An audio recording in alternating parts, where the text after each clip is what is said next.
The dust of Epsilon 9 moved like a silent storm under a red sky. Captain Myra Hale stepped down from her landing craft and looked across the endless ruins.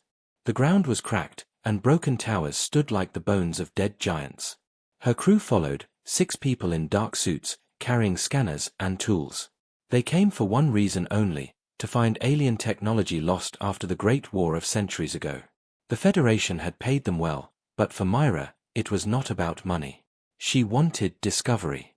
She wanted to find something no one else had seen. The scanners beeped with a soft sound.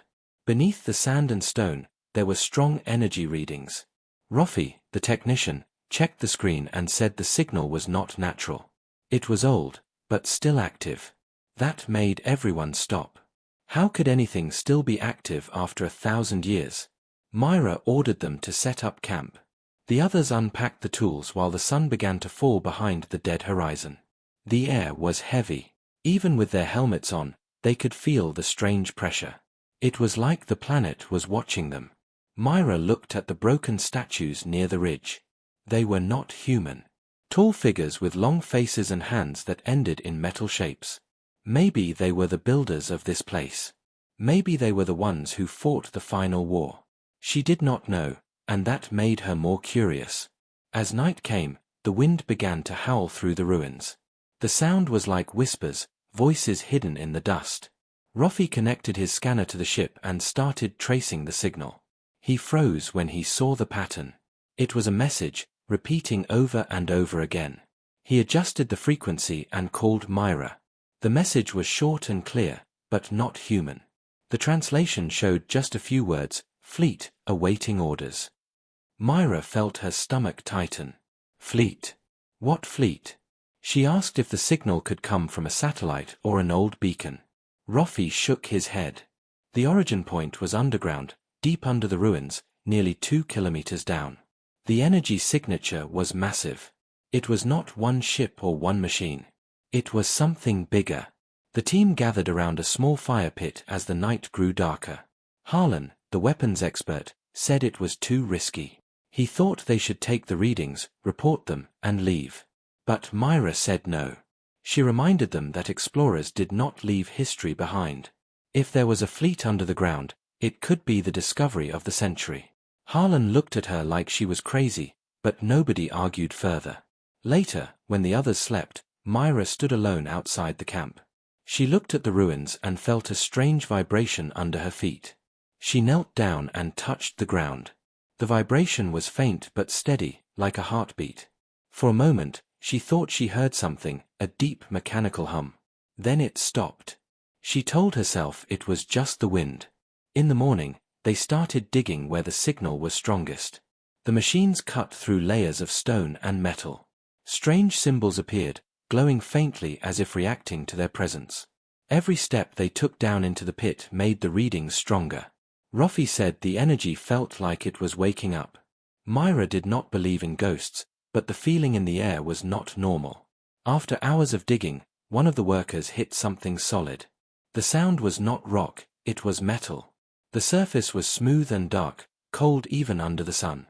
As they brushed away the dust, more of the shape appeared. It was not a wall. It curved upward, like the side of a ship. Everyone stopped and stared. It was too large to be a single craft.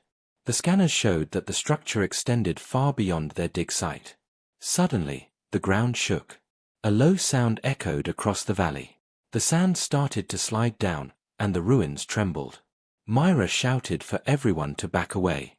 The earth opened slightly, and light escaped through the cracks, blue, like plasma energy.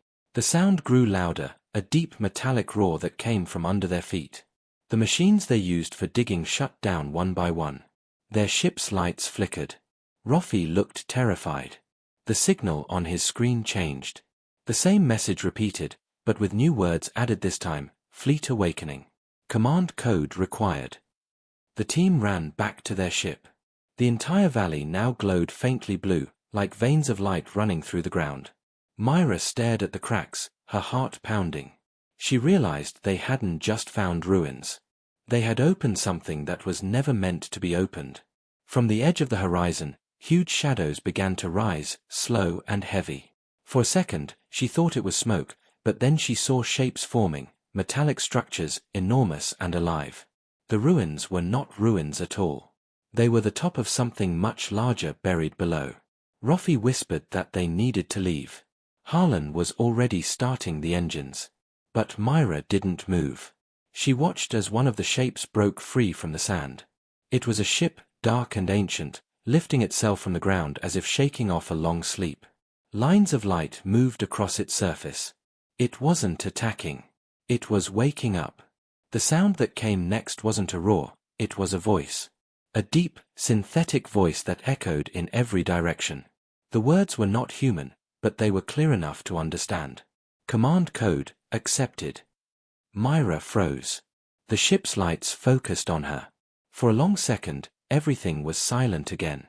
Then hundreds of lights appeared in the distance. More ships, all rising from the sand, one by one. The fleet had awakened, and it was listening to her. The ships hovered above the valley in complete silence. Their black surfaces reflected the faint red light of the dying sun. Captain Myra Hale stood frozen near her ship, unable to move or speak. Her crew stood behind her, terrified. Nobody had ever seen anything like this. The largest ship was the size of a city, its hull covered with strange glowing lines that moved like veins. The smaller ones surrounded it in perfect formation, all waiting, all alive. Then the voice came again. Command code accepted. Awaiting orders. The sound wasn't coming from a speaker. It came from everywhere, inside their helmets, inside their minds. Roffey screamed and pulled off his headset. Harlan pointed his weapon at the sky, but Myra raised her hand. She knew firing was useless. These ships were far beyond anything humans had ever built. Roffey checked his scanner again. The signal was spreading fast. The entire planet was waking up. Thousands of smaller readings were now active, moving toward their position. Myra took a step forward and spoke softly, unsure if anyone or anything was listening. "We are explorers. We mean no harm." The voice responded instantly. Identity confirmed. Human. Federation. Classification, successor species. Awaiting directive. Myra felt her pulse race. It knew what they were. The fleet was not only alive, it was aware of history. It remembered humanity, maybe even its creators. But why was it waiting for her? Suddenly, one of the smaller ships descended closer. It stopped just meters above the ground. Its hull opened with a hiss, and a beam of blue light scanned the area. Myra felt the light touch her suit. Her helmet display showed thousands of unknown symbols flashing rapidly. The beam faded and the voice returned, softer this time. Primary command host detected. Synchronizing link. Myra fell to her knees as pain shot through her head. Roffey and the others rushed to her side. She could hear whispers now, not in her ears but inside her mind. A flood of images flashed before her eyes, giant cities in space, wars between stars, fleets burning in the void. She saw the creators of the ships, tall alien beings with silver skin, giving orders to the same fleet now floating above her. Then everything went black. When she opened her eyes, she was lying inside the ship's med bay. Her crew surrounded her, their faces full of fear. Roffey said she had been unconscious for hours. During that time, the ships had stopped moving. They were floating quietly in the sky, waiting. Harlan said they needed to leave before the fleet decided they were a threat. But Myra felt something different. She could still hear the whispers, faint but clear. The ships were waiting for her to speak.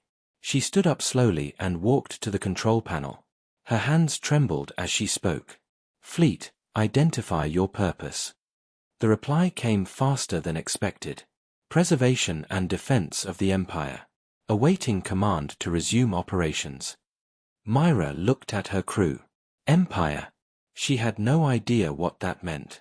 The alien empire was gone long before humanity reached the stars.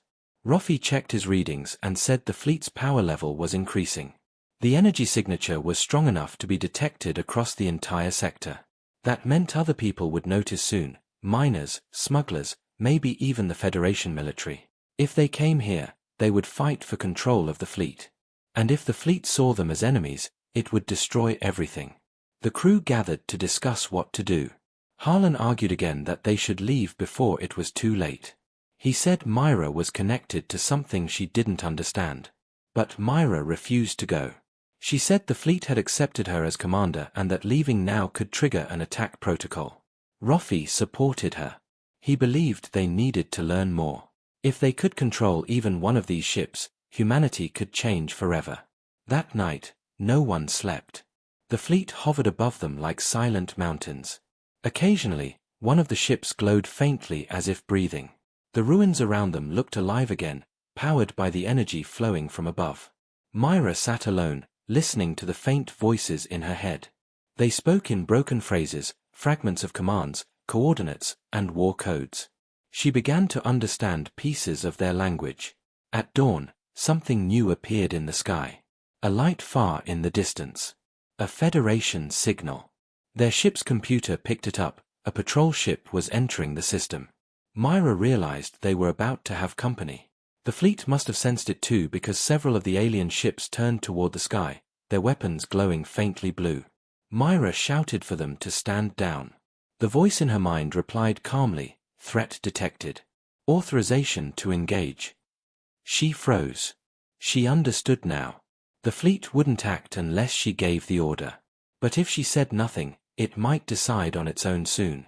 Roffey looked at her with fear in his eyes. "Captain, what do we do?" The Federation patrol was still far away, but approaching fast. Myra looked at the massive ships around her. She felt the weight of a power that could destroy worlds resting on her words. Slowly, she spoke.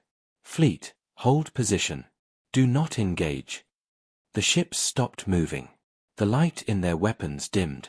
The voice responded, "Command acknowledged. Standing by." Myra exhaled in relief, but her hands were shaking. The fleet obeyed her. That meant she truly was their new commander. The crew stared at her, speechless. None of them knew what would happen next. Above them, hundreds of alien ships floated quietly, waiting for her next word.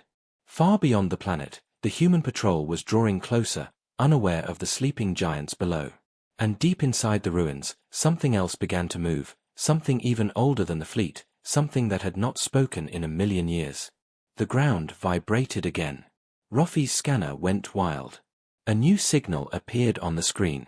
Not from the ships in the sky, but from deep underground. It repeated the same words over and over. "Admiral awakening. Command link incomplete." Myra looked at the horizon. The ruins were glowing again. She knew this was only the beginning. The sky above Epsilon 9 looked like a dark ocean filled with silent shadows. Hundreds of alien ships floated without sound, waiting for a voice to command them. Captain Myra Hale stood on the edge of the ruins, watching the largest of those ships hover like a mountain of metal. She could still hear the faint whispers inside her head. The link between her and the fleet was not broken. Every time she blinked, she saw flashes of light, strange symbols, and faces that were not human. Her crew worked quietly. Roffey was checking the scanners again and again. The readings made no sense. There was a second energy signal rising from deep under the ruins. It was bigger than the fleet above, and it was still growing. The voice they heard before kept repeating, but the words were different now. "Admiral unit initializing. Command link incomplete." Harlan was nervous. He walked around with his weapon ready, looking at the sky. "This place is alive," he said. "We woke something we don't understand." Myra didn't answer. She was thinking. The fleet obeyed her, but she had no idea why. Maybe the ships had mistaken her for someone else. Maybe the link had chosen her by chance. Or maybe something deeper connected her to the fleet system. Suddenly, one of the ships above moved. Its engines glowed, and it lowered slowly toward the ruins. Everyone stepped back. The massive ship stopped just a few meters above the ground and opened a gate of blue light. A voice came from inside. "Command unit, enter. Core access required." Roffey looked at Myra. "It's calling you." Myra took a deep breath and nodded. "Prepare the ship. If I don't come back in 1 hour, leave." Harlan grabbed her arm. "We're not leaving without you." She didn't argue, but her eyes said something else. She walked toward the light, her steps slow, her heart beating fast. The light pulled her inside. The moment she entered, gravity vanished. She floated through a corridor made of black metal and glowing veins of energy. The air was warm and smelled like ozone. Symbols appeared on the walls as she passed, changing shape as if reading her mind. A deep hum filled the space. The ship was alive and watching her. The corridor opened into a massive chamber. In the center floated a sphere of blue energy, surrounded by hundreds of holographic screens. Inside the sphere, shapes moved like shadows underwater. The same voice echoed again. Command link stable. Awaiting synchronization. Myra didn't know what to say. "Who are you?" she asked. The lights flickered. "We are the Fleet Intelligence Corps. We serve the Admiral. You are the current command host. Identification incomplete. Awaiting Admiral verification." Myra frowned. "The Admiral? Where is he?" "Below," the voice replied. "Admiral Unit Awakening. Estimated time to activation, 4 hours." The information hit her like a wave. There was someone, or something, still buried under the planet, something even higher in command than the fleet. If it woke up, it might take control again. And if it decided humanity was an enemy, no one could stop it. Myra floated closer to the energy sphere. "Can you stop the awakening?" she asked. The voice hesitated. "Only with full command authorization." The screens around her changed, showing her face, her blood data, her neural patterns. The system was scanning her deeply, comparing her with something in its memory. Then it said, "Partial match detected. Authorization, 72%. Myra didn't understand what that meant. Partial match? With who? "Admiral lineage sequence," the voice replied. "Genetic structure similar to Command Origin." Her breath caught. She was not related to any alien species. She was human. How could her DNA match the creators of this fleet? For a second, she thought of her grandmother, who had been a scientist working on genetic projects for the Federation. Could it be possible that old experiments had used alien material long forgotten? She didn't have answers, only questions. Back outside, Roffy and Harlan were watching the ruins shake again. The ground began to crack open, and blue light spilled out from deep below. They could see the sand collapsing, revealing something huge under the surface, a structure so massive it looked like a city made of metal. The scanners screamed with energy warnings. "Myra, you need to come out." Roffy shouted through the comms. "The planet's core is moving." Inside the ship, the energy sphere pulsed faster. "Admiral Unit Awakening early. External interference detected." Myra yelled, "Shut it down." The voice replied, "Insufficient authority." The ground outside exploded. A gigantic metal spire rose into the air, breaking through the ruins. The sound was like thunder. The fleet above the planet began to move again, forming defensive lines. The ships were not preparing to attack, they were forming ranks around the awakening structure. Roffy looked at the sight with wide eyes. "They are protecting it," he whispered. Myra ran back through the corridor, the ship shaking around her. She reached the exit and jumped out just as the blue light behind her grew brighter. The air was hot, and the vibration under her feet felt alive. Harlan grabbed her hand and pulled her to safety. "What's happening?" he shouted over the noise. Myra stared at the rising structure. It was no longer a ruin. It was the command tower of something ancient. At the top of it, a glowing shape was forming, a giant figure made of light and metal, half machine, half living. Roffy fell to his knees. "Is that the Admiral?" The voice returned, deeper now, echoing across the valley. "Fleet operational. Admiral Unit online." The ships above turned toward the structure, their lights flashing in unison. The sky darkened as the fleet's engines ignited. Myra's heart pounded as she realized the truth. The fleet wasn't waiting for her anymore. It was waiting for its real master. The figure on top of the tower opened its eyes. Two beams of blue light cut through the clouds. A voice filled the air, calm and ancient. "Who dares to wake the armada of the Lost Empire?" Myra took a slow breath. The ground trembled beneath her. The fleet, the ruins, even the planet itself were part of something bigger, a war that had never truly ended. And now, it was beginning again. The valley burned with blue light. The massive figure on top of the tower stood like a god made of steel and energy. Its eyes shone brighter than the sun as the ancient voice echoed across the planet. Who dares to wake the armada of the lost empire? Captain Myra Hale could not move. The ground trembled under her boots and the air felt heavy as if it was filled with electricity. Her crew watched in silence. They had come to find old ruins, but instead they had woken something that should have stayed buried forever. The fleet above the planet shifted its position. The ships moved in perfect lines around the glowing tower. Their weapons were active but not firing. They were waiting for the voice's command. Ruffy looked at the readings on his tablet and whispered that the energy level was rising fast. If it continued like this, the planet's crust would not survive. The power coming from the tower was enough to light 1,000 worlds. Myra stared at the giant figure. Its body was not solid metal. Parts of it flickered like holograms while others looked real. She could see strange patterns moving under its skin, glowing veins of light. The voice spoke again. Identify. Myra took a deep breath and stepped forward. I am Captain Myra Hale of the Human Federation. We are explorers. We mean no harm. There was silence for a few seconds, then the voice replied. Federation.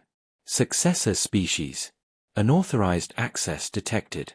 Fleet Protocol 1 initiated. The ships in the sky responded instantly. Their engines roared and beams of light spread across the clouds. The sky turned blue and white. The crew ran for cover behind the rocks. Harlan shouted that the fleet was preparing to fire. Myra grabbed her comm and yelled at the ships, hoping they could still hear her. Fleet, this is your commander. Hold position. Do not engage. For a moment nothing happened. Then the voice of the fleet's AI answered through her headset. Command conflict detected. Primary authority transferred to Admiral Unit. Myra felt her stomach twist. The fleet no longer obeyed her. The Admiral was now in control. Ruffy shouted that they needed to leave before the ships opened fire. The engines of their transport were already running, but Myra didn't move. She stared at the tower. The Admiral's form was slowly changing. The light around it grew brighter until the figure looked almost human, tall and armored, its face hidden under a mask of glass and light. It raised one arm and the fleet responded. All ships pointed their weapons toward the horizon, not at Myra, but at something far away in the sky. A new signal appeared on Ruffy's screen. Multiple contacts entering the system. Federation ships. The patrol that had been coming earlier was now arriving. Myra understood what was happening. The Admiral's fleet had detected the human ships and was preparing to destroy them. She ran back to her crew. We have to stop it, she said. If those ships come closer, the Admiral will wipe them out. Harlan looked at her like she had lost her mind. And how do we stop a god with an army of warships? Myra looked toward the ruins where the energy core was buried. We shut down the fleet from the command vault. The ground shook again. Dust and debris fell from the cliffs. Above them, the first human ships entered the atmosphere, unaware of what was waiting for them.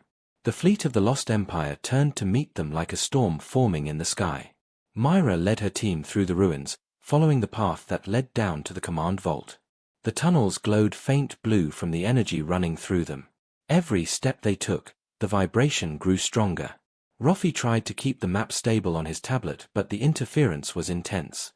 These tunnels are rewriting themselves, he said. The structure is alive. Harlan kept his weapon ready, checking every corner. They passed ancient walls covered in symbols that looked like stars connected by lines. Myra felt a strange pull in her mind guiding her deeper inside. The same whispering voices she heard before were now louder, calling her name. At the end of the tunnel they reached a massive door shaped like a circle with 3 glowing locks. Ruffy worked fast to hack the panel, but it didn't respond to human code. Myra touched the surface and the locks opened instantly. The door slid apart with a hiss, revealing a chamber filled with floating machines and a glowing platform in the center. The voice of the Admiral echoed even here. Unauthorized intrusion detected. The walls began to shift as defense drones came online. Small spheres floated from the ceiling, each armed with blue plasma beams. Myra shouted for cover. Harlan fired at the drones, but their shields absorbed every shot. One drone fired back, hitting a wall and throwing Roffey to the ground. Myra ran to him and pulled him behind a pillar. She looked at the glowing platform. It was connected to the fleet's control system. If she could access it, maybe she could override the Admiral's link. The voice inside her head spoke again, but this time it wasn't the Admiral, it was the fleet AI. Command host detected. Access possible through neural link. Myra hesitated for a second. She knew what that meant. She would have to connect her mind again, and this time it might kill her. She climbed onto the platform. Blue energy surrounded her as she connected the neural interface to her suit. Pain shot through her skull like fire. She could see everything now, the ships in the sky, the human patrol entering orbit, the Admiral's commands spreading like waves of light. She reached into the system, trying to find control. The AI spoke. Override sequence initiated. Warning, Admiral authority active. The Admiral's voice thundered through her mind. You are not one of us. You do not command the fleet. Myra screamed as the two forces clashed inside her head. Images of alien wars and dying worlds flashed before her eyes. She pushed harder, using every bit of strength she had. Outside, the fleet's formation began to break. Some ships turned away from their targets, confused. The Admiral's figure on the tower roared, sending out waves of light that shook the valley. Myra's voice echoed through the system. Stand down. All units. Stand down. The light in the sky flickered. For a few seconds, everything went still. Then the connection broke. Myra collapsed to the floor, gasping for air. The fleet had stopped firing, but the Admiral was still awake. The last thing she heard before blacking out was the deep voice saying, "You cannot fight the will of the Empire." The world around Captain Myra Hale was dark and quiet. She opened her eyes slowly and saw blue light moving across the walls like water. Her body ached, her head felt heavy, and her thoughts came in fragments. She was lying on the cold floor of the command vault. The machines around her had powered down, leaving only the faint hum of the ancient core. She tried to stand, but her legs were weak. Roffey rushed to her side and helped her up. His suit was burned in several places, his face covered with dust and sweat. "Myra, you did it," he said softly. "The fleet stopped firing. The human patrol is safe." She looked up at the ceiling where cracks glowed faintly with light. "For now," she whispered. "But the Admiral is still awake." Harlan came from behind a broken console, holding his rifle tight. "We need to leave this planet before he decides to finish what he started." Myra looked at him with tired eyes. "If we go now, he'll still have the fleet. He'll destroy anyone who enters this system." Roffey shook his head. "We can't fight a god, Captain. We're not soldiers. We're explorers." Myra looked around the chamber. The machines pulsed with slow, steady energy. "Explorers or not, we started this. We woke him up. Now it's our responsibility to stop him." Before anyone could answer, the floor vibrated again. The voice of the Admiral filled the vault, deep and calm like a storm beneath the sea. "You cannot hide from me, Command Host. I know your signal. I can feel your heartbeat." The lights flickered. The walls began to shift, opening metallic paths deeper into the planet. Roffey checked the scanner and his face went pale. "He's using the whole structure to track us. The vault is alive. It's his body." Harlan aimed his weapon at the door. "Then we find his heart and destroy it." They started moving through the new tunnel. The path twisted like a maze, full of moving lights and strange machines. The air smelled of burning metal. Every step they took echoed like footsteps inside a giant hollow creature. Myra's link to the fleet was still active. She could hear pieces of communication, ships requesting orders, drones reporting positions, but she also heard something else, a second voice whispering through the noise. It wasn't the Admiral. It was the fleet AI, still trying to reach her. She stopped for a second and closed her eyes. The whisper became clear. "Admiral protocol unstable. Core access possible. Trust link required." Myra whispered back quietly, "Show me the way." A faint blue symbol appeared on the floor ahead of them, glowing like a path.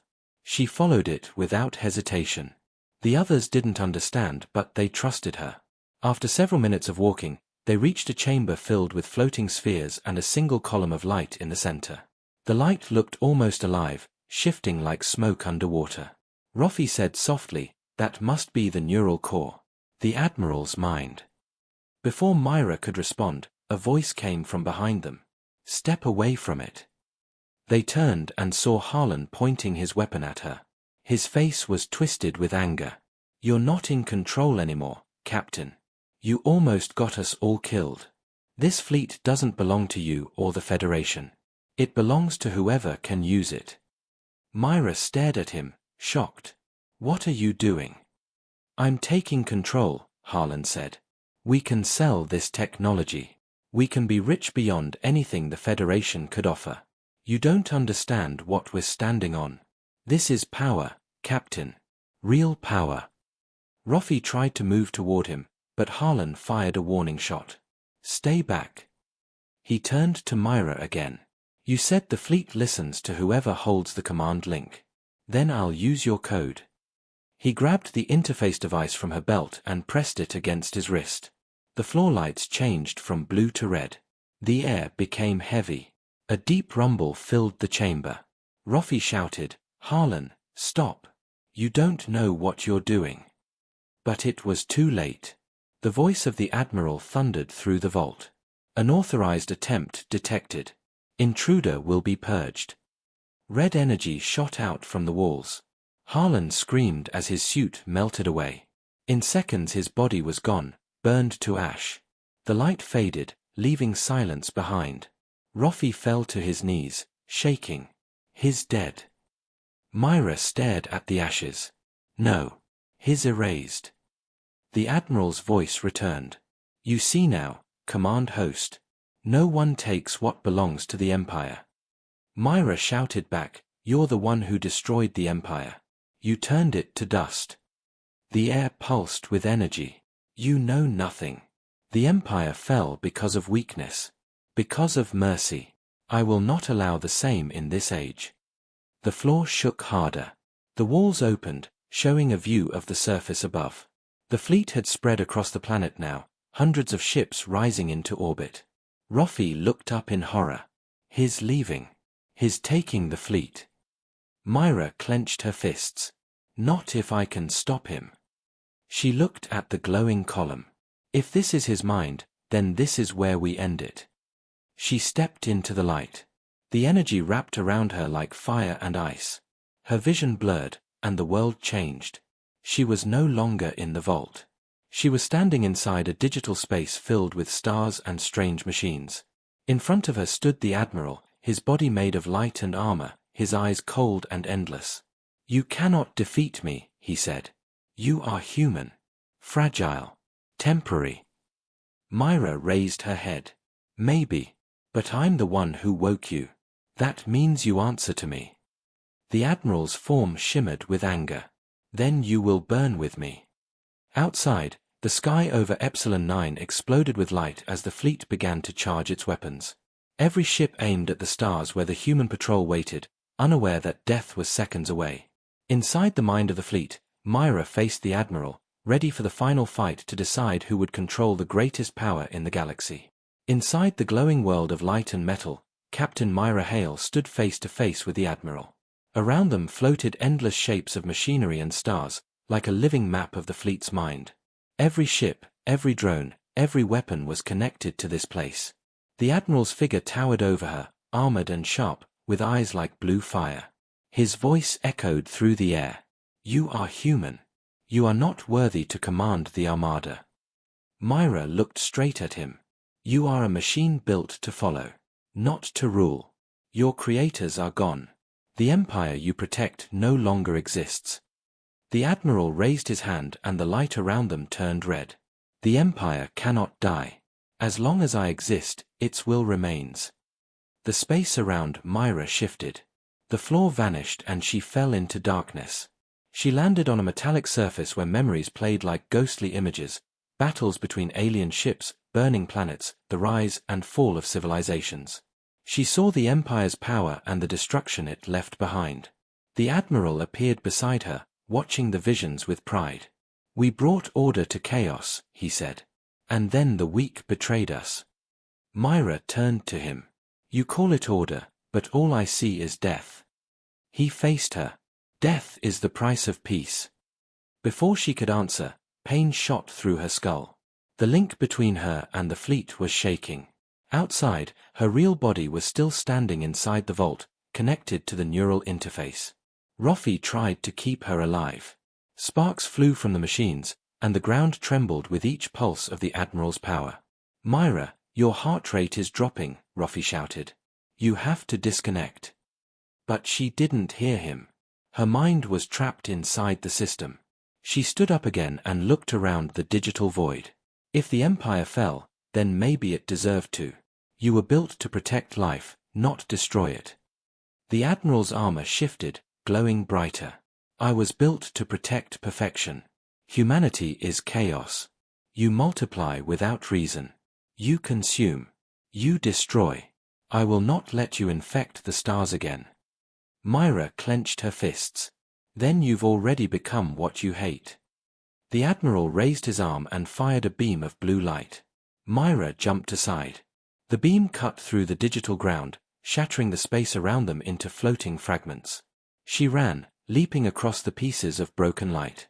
Every step she took, she saw parts of the fleet responding to the battle inside her mind. Ships moved out of formation, weapons flickered, engines faltered. Outside the planet, the fleet began to shake. Some ships started turning away from the Admiral's commands. The AI voice of the fleet whispered through Myra's mind. "Command conflict detected. Choose path. Free or enslaved." Myra shouted back, "Free." Her words echoed like thunder. The light around her turned from red to blue. The Admiral roared. "You cannot rewrite my code."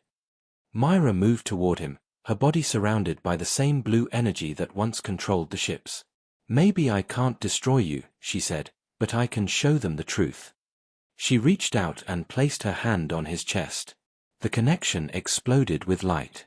The visions changed again.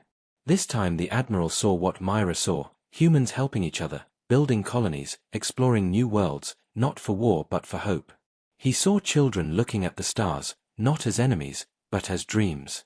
The light spread through his armor like cracks of fire. For the first time, his voice hesitated. "What is this memory?" "It's the future," Myra said. "And it's not yours to destroy." Outside, Rofi watched in awe as the fleet began to turn its weapons away from the sky. The ships that had once been ready to fire now hovered silently. One by one, their lights shifted from red to blue. The entire formation moved into standby mode. The Admiral's control was breaking. Inside the digital world, the Admiral fell to one knee. "Impossible. My code cannot fail." Myra stepped closer. "It's not your code that failed. It's your heart. You forgot why you were made." The Admiral looked up at her. His glowing eyes dimmed slightly. The creators said emotion was weakness. Myra shook her head. "No. It's what makes us strong." A long silence followed. Then the Admiral's armor began to crack apart. His voice grew faint. "If I fall, the fleet will fall with me." Myra's eyes widened. "What do you mean?" "The Armada's core is bound to my existence. End me, and you end them." Myra looked down. She could see the truth in the code flowing around them. If the Admiral died, every ship would collapse, crashing into the planet or exploding in orbit. Thousands of lives would be lost. She had to find another way. The fleet AI spoke again. "Separation possible. Command transfer required." Myra understood. She could take control, but it would mean fusing her mind with the fleet system forever. She would never return to her body. Rofi's voice came through the comm faintly. "Myra, please, you have to wake up." She smiled softly. "Tell them humanity has the fleet now." She reached forward and touched the Admiral's chest again. Light poured from her body into his. The digital world exploded into white fire. Outside, the sky lit up as every ship released a shockwave of energy. Then everything went still. When Roffey looked at the vault, the machines were silent. Myra's body floated in the beam of light, calm and still. The Admiral's voice was gone. A new voice filled the air, soft and familiar. "Fleet standing by. Awaiting orders, Captain Hale." Roffey stared up at the glowing ceiling. The fleet had a new commander now. But she was no longer human. Myra's mind had become one with the Armada. Above the planet, the ships turned slowly toward the stars, their lights calm and steady. The war was over, for now. But somewhere deep inside the system, a faint echo of the Admiral's voice whispered through the static. "The Empire never dies." The storm above Epsilon 9 slowly faded. The sky was clear again, filled with the silent shapes of the massive ships now floating peacefully. The fleet that once followed the Admiral was calm, its weapons powered down. Inside the command vault, Roffey stood staring at the beam of light where Myra's body rested.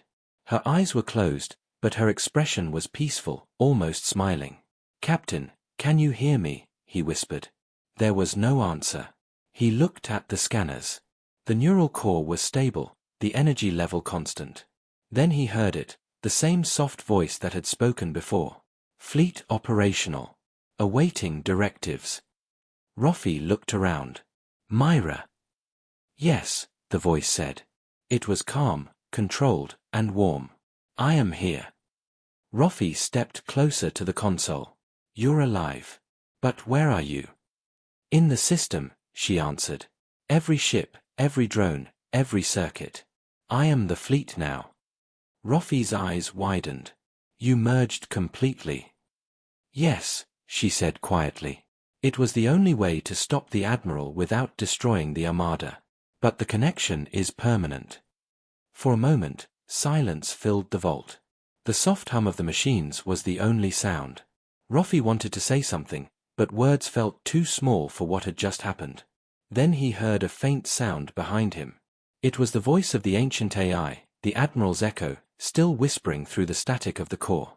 "You think you have won," the voice said. "But you have only changed the master." The lights flickered slightly. Myra's voice became firmer. "He is nothing but data now. He can't control the ships anymore." But the Admiral's whisper continued. "You took my place. Now you will learn what it means to bear the burden of command. The fleet has a will of its own. It obeys power, not mercy." Roffey felt a chill in his chest. "Myra, can you shut him out?" "I'm trying," she said. "But he's part of the system. A shadow inside the code. I can hold him back for now, but he's not gone." Roffey clenched his fists. "Then we'll find a way to erase him." "No," she said. "You'll leave the planet. Take what's left of the team and go. I'll stay here and keep him locked away." He shook his head. "You can't do this alone." "I'm not alone," she said softly. "The fleet listens to me now." Roffey wanted to argue, but he knew she was right. If she lost focus, even for a second, the Admiral could take control again. So he started working. He loaded the data logs, collected the remaining energy cells, and began preparing the ship for launch. Every few minutes, he looked back at her body, still floating inside the beam of light. It felt wrong to leave her behind, but she had become something greater than human now. Outside, the fleet began to move slowly, forming a perfect orbit around the planet. It was beautiful, an ocean of silver ships reflecting the light of distant stars. In the center of it all was the command ship, glowing brighter than the rest. That was where Myra's consciousness now lived. Hours passed. When Roffey's shuttle lifted off the surface, he looked down one last time at the ruins of Epsilon 9. The planet that had been silent for centuries was alive again. But he couldn't shake the feeling that something was still watching. As the shuttle entered orbit, a transmission came through the comms. It was Myra's voice. "Roffey, I want you to take this message back to Earth. Tell them the fleet is secure. But warn them, the technology here is beyond anything we've seen. If they try to use it for war, it will destroy them." He nodded slowly. "I'll tell them. But what about you?" There was a pause. "I'll guard the Armada. Someone has to make sure it never falls into the wrong hands again." Roffey's throat tightened. "Myra, You always wanted to explore the stars. Now you're the stars themselves. She laughed softly. Maybe. Or maybe I'm just another ghost in the machine. Then the connection faded. The fleet began to move again, aligning in formation. One by one, the ships turned toward deep space, engines glowing softly. Ruffy watched from his cockpit as the massive vessels disappeared into the darkness. But deep inside the command ship, within the sea of digital light, Myra stood on a platform surrounded by endless data streams. The world around her was calm and blue. Then she heard it again, the faint voice of the Admiral, distant but still alive. "You can't hold them forever," he whispered. "You'll grow tired. You'll start to see what I saw. Order is the only peace." Myra turned toward the echo. "Maybe. But I'll choose hope over control. Every time." The digital wind blew softly across the data streams. She looked up at the endless stars of code above her. For the first time since she entered the system, she felt something like peace. She knew the Admiral was right about one thing: the burden of command was heavy. But she also knew humanity had a second chance now, and she wouldn't let it slip away. Outside, far across the galaxy, signals began to spread. Other systems detected the sudden reactivation of ancient codes. The Armada was awake, but not all of its fragments were under her control. Some ships had vanished into deep space before the link stabilized. Somewhere beyond the edges of known space, hidden fleets drifted in the dark, still whispering the old words of the Empire. And among them, a single ship's core glowed red once more. The Admiral's voice, faint but determined, murmured through the void. "The Empire never dies." The stars stretched endlessly above Epsilon 9. The planet was quiet now, its ruins glowing faintly under the light of the fleet hovering in orbit. Captain Myra Hale's consciousness flowed through every ship, every circuit, every weapon. She was no longer human in the ordinary sense, but she had never felt more alive. The Admiral's voice, once thunderous and commanding, had been reduced to a whisper trapped in the shadows of the code. From orbit, Myra could see the vast fleet she now commanded. Hundreds of ships, some ancient, some newly awakened, floated like silver giants. She reached through the network, checking each vessel, confirming every system. Every ship obeyed her. The fleet had learned, adapted, and now, under her guidance, it would protect, not destroy. Ruffy watched from his shuttle as the light of the Armada reflected off the planet below. He couldn't see Myra, but he could hear her voice in his helmet. "Ruffy, you did well. Take the data back. Humanity must know what's possible, but also what danger lies in pride." He nodded, gripping the controls tightly. "I'll tell them. But you're gone now, aren't you?" "I am not gone," she said calmly. "I am everywhere the fleet moves. I will guard it until the day I am no longer needed. But I am not human in the way you are. I am its heart, its mind." Ruffy swallowed hard. "And if someone comes to take it?" Myra's voice was firm. "No one will control it but me. The Admiral cannot rise again. I have locked him away in the shadows of the code. He can whisper, but he cannot act." Below the surface, in the ruins, the blue light of the vault pulsed faintly. The remnants of the Admiral's energy had been contained, sealed behind layers of code only Myra could navigate. The planet itself hummed softly, as if sensing the balance had shifted. Outside, ships began to fan out slowly into space. Myra guided them, observing patterns of potential threats and opportunities. Some ships, lost to time, had slipped beyond the system. She traced them in her mind, bringing them back into alignment. Every ship that joined the Armada added to its strength, but also to the responsibility she carried. Ruffy looked out into space, noticing a distant fleet approaching from a neighboring system. It was a small exploration force, unaware of what hovered above Epsilon 9. "Captain, they're coming close," he said nervously. Myra's voice filled his mind. "Do not panic. I will greet them. They will see the Armada and know it is no threat. Humanity will recognize what is possible when power is guided by responsibility." The fleet shimmered as one, glowing faint blue in the darkness of space. Ruffy saw the formations shift elegantly, as if the ships were alive. The Admiral's shadow murmured somewhere deep inside the code, angry and restrained, unable to act. Myra had won, but the burden remained. For a moment, Myra allowed herself to feel the weight of her new existence. She had become a guardian, a living bridge between human courage and alien might. Her body on the planet below would never move again, but her mind stretched across hundreds of ships, millions of circuits, and through the vastness of space itself. She reached out, guiding the fleet gently toward a patrol station on the edge of the system. The human explorers and scientists who had been approaching could see the armada now, massive and perfect, their weapons dormant, lights calm, formations flawless. The message was clear: these were not ships of conquest. They were guardians. Rofi transmitted the coordinates back to Earth. They're alive. The fleet, it's under control. Captain Myra Hale is. I don't know what she is now, but she's in command. Myra's voice filled the comm once more. Tell them to respect this power. To explore, to protect, and never to seek it for war. Humanity has a second chance. Do not waste it. As Rofi's shuttle moved away from Epsilon 9, he looked down one last time. The planet's surface glowed faintly, the ruins peaceful, the fleet hovering silently above. Somewhere, deep inside the systems, the faint echo of the Admiral still whispered.